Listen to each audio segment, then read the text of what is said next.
नमस्कार, स्वागत है आपका हमारे खास कार्यक्रम धर्मचक्र में और मैं हूं आपके साथ गुरमीत। भाद्रपद मास के कृष्ण पक्ष की तृतीया को कजली या कजरी तीज के नाम से जाना जाता है। इस दिन क्या विशेष करना चाहिए, आज हम आपको यही बताएंगे। इतना ही नहीं, हकीक और मोती शंख के छोटे मगर खास और चमत्कारी उपाय भी आपको बताएंगे। इन सब के लिए हम आपको लेकर चलेंगे वरिष्ठ ज्योतिषाचार्य पंडित वैभवनाथ शर्मा और डॉक्टर सपना श्री के पास, और जाते जाते आपको दर्शन कराएंगे ग्वालियर की जीर्ण माता मंदिर की। तो आइए शुरुआत करते हैं हमारे खास कार्यक्रम धर्मचक्र की।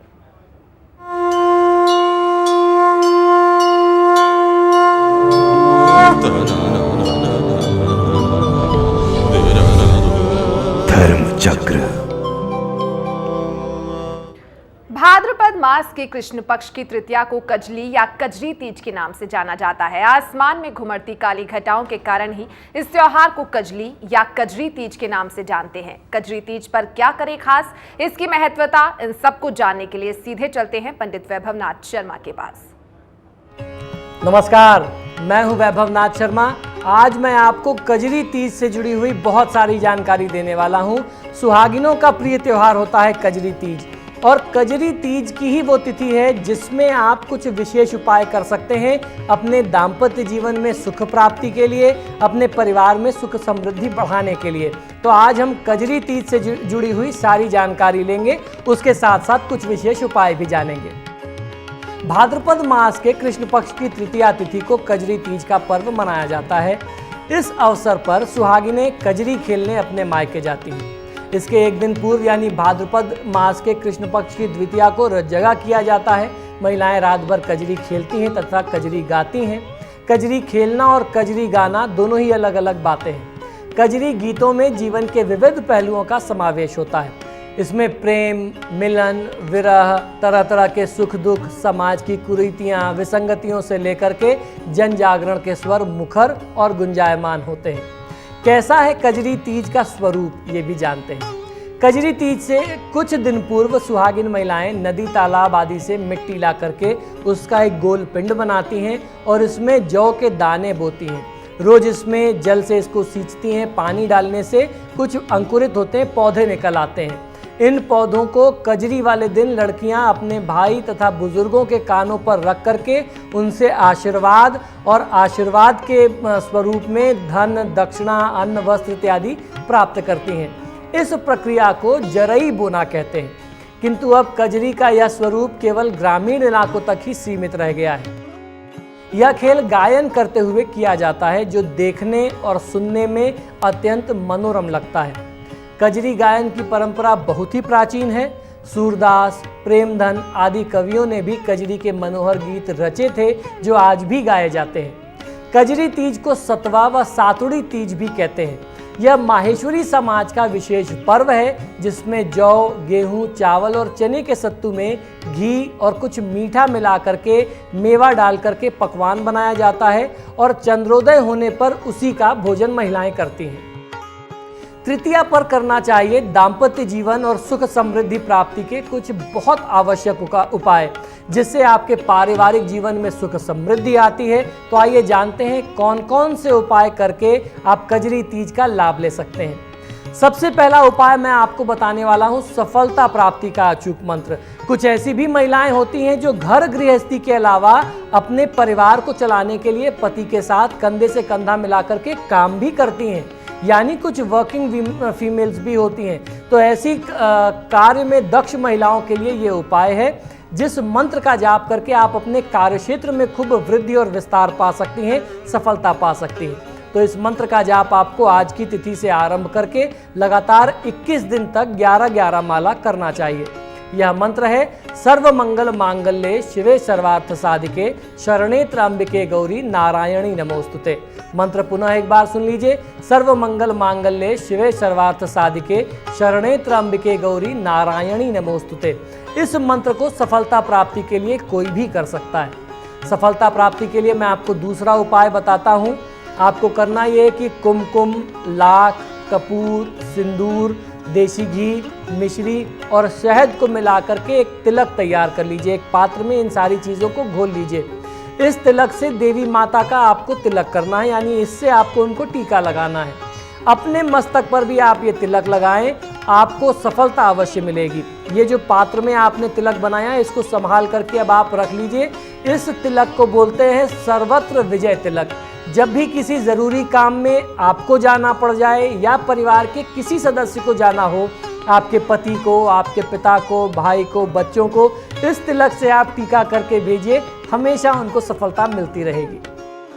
तीसरा उपाय है कि यदि घर में पति पत्नी में मतभेद होते हैं तो तीज की तिथि में यानी तृतीया की तिथि में महिला सुहाग की देवी पार्वती का ध्यान करके उनका पूजन करे और 11 गोमती चक्रों को लाल रंग के सिंदूर की डिब्बी में रख करके अपने घर में किसी ऐसे स्थान में रखे जहां किसी की दृष्टि ना पड़े, यानी कैश में रख दे, किसी अलमीरा में, अलमारी में डाल दे, तो उनके बीच जो भी तनाव होते हैं, वाद विवाद होते हैं, क्लेश की स्थिति होती है, वो दूर हो जाती है। चौथा उपाय है, ये उपाय बहुत आवश्यक है, जिसकी ज़रूरत आज के समय में, आज के परिवेश में अमूमन हर घर को पड़ती है।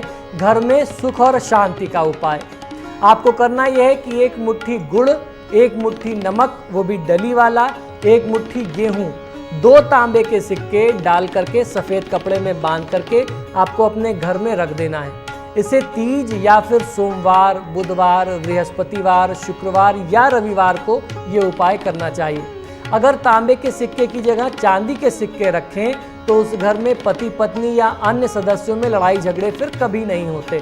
तो ये पोटली बना करके अपनी अलमारी में रख दीजिए, जहां आप उसको छेड़े ना, कोई और भी उसे छेड़े ना, तो आपके घर में सुख समृद्धि बहुत आसानी से स्थापित हो जाएगी। 5वां उपाय है, तीज से आरंभ करके 7 अशोक वृक्ष के पत्ते आप लेकर के अपने घर में आ जाइए। उन्हें अपने घर के मंदिर में रख करके रोज अपनी पूजा करते समय उस पर भी आप तिलक लगाएं, धूप दीप अगरबत्ती आप उनको दिखाते रहें।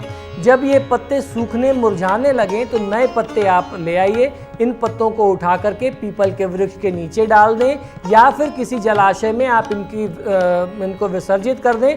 और जब आप रखें तो ये कह करके आएँ कि हमारे घर में सदा सुख शांति बनी रहे, आप ऐसा आशीर्वाद दें, आप ऐसा हमारे घर में प्रभाव छोड़ करके जाएं कि घर के सदस्यों में, परिजनों में सदा प्रेम बना रहे।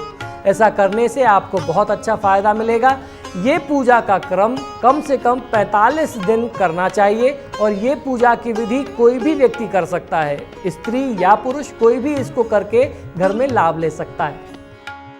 छठा उपाय यह है कि जिस भी घर की सीमा में निर्गुंडी का पौधा होता है वहां गृह कलह नहीं होता, तो तृतीया की तिथि में निर्गुंडी का पौधा आप नर्सरी से ले आइए, अपने घर के आसपास जो भी बाहर जगह मिलती हो वहां लगा दीजिए। घर में लड़ाई झगड़े कभी नहीं होंगे। 7वां उपाय यह है कि अगर आपका दाम्पत्य जीवन कष्टमय हो तो तीज को करने के बाद हर बृहस्पतिवार ये उपाय आपको करना है। सबसे पहले तीज को करना है, उसके बाद हर गुरुवार को करना है। एक चपाती पर आटे की थोड़ी सी लोई रखें, उसमें थोड़ी सी हल्दी 1 चुटकी मिला लें, देसी घी और चने की दाल सब 1-1 चुटकी मिला लीजिए। ये रख करके रोटी के साथ गाय को खिला दीजिए, बहुत अच्छा फायदा मिलेगा। कम से कम 16 गुरुवार ये उपाय आपको करना चाहिए तीज से आरंभ करके।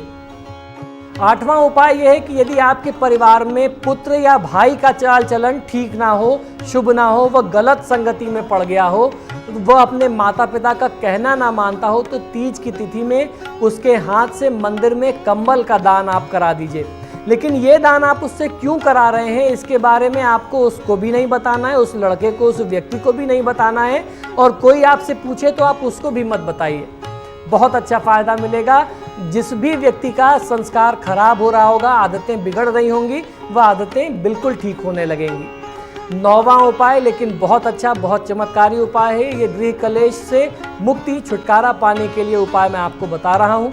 तृतीया की तिथि में आग में पके हुए मिट्टी के घड़े को ला करके आप घर में लाल रंग से रंग लीजिए।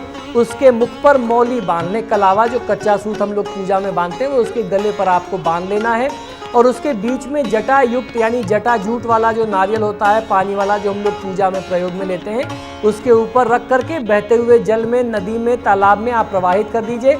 घर में सुख शांति फिर से स्थापित हो जाएगी, गृह क्लेश की स्थिति दूर हो जाएगी। 10वां उपाय ये भी गृह क्लेश से जुड़ा हुआ है। यदि आपके घर में काफ़ी क्लेश है तो लाल कपड़े में मसूर की दाल, रक्त चंदन यानी लाल चंदन एवं 5 छोटे नारियल ले लीजिए, उनको बांध दीजिए और क्लेश मुक्ति के लिए ईश्वर से प्रार्थना कर लीजिए। अब इस पोटली को माँ गंगा में आप विसर्जित कर दें। तीज से आरंभ करके ऐसा 11 मंगलवार तक करने से दाम्पत्य सुख में वृद्धि होने लगती है और गृह क्लेश समाप्त हो जाता है। 11वां उपाय है कि तीज के दिन गेंदे के फूल पर कुमकुम लगा करके इसे सुबह के समय किसी मंदिर में भगवान की प्रतिमा के समक्ष रख करके ईश्वर से परिवार में आपसी प्रेम की प्रार्थना करें।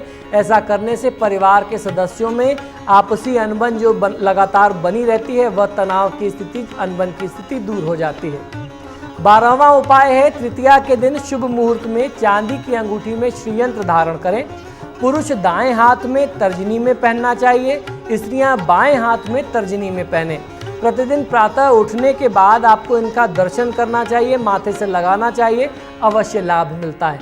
तो ये बहुत सरल लेकिन बहुत प्रभावशाली उपाय मैंने आपको बताए हैं। एक कहावत कही जाती है कि देखन में चोट लगे घाव करे गंभीर। ये सारे उपाय वैसे ही थे, बहुत सरल हैं, बहुत छोटे हैं, लेकिन इसके प्रभाव बहुत बड़े हैं। तो आशा करता हूँ कि तीज की तिथि में आप इन उपायों को करके अपने जीवन में सुख समृद्धि और दाम्पत्य सुख में वृद्धि कर सकते हैं। इसी शुभकामना के साथ मुझे आज्ञा दीजिए। नमस्कार। तो तीज पर अगर ये खास उपाय आप करते हैं तो आपके जीवन में सुख समृद्धि आएगी और खुशहाली आएगी। फिलहाल यहाँ पर रुकेंगे एक छोटे से ब्रेक के लिए। ब्रेक के बाद आपको बताएंगे हकीक और मोती शंख के छोटे मगर खास और चमत्कारी उपाय। फौरन हाजिर होंगे इस ब्रेक के बाद।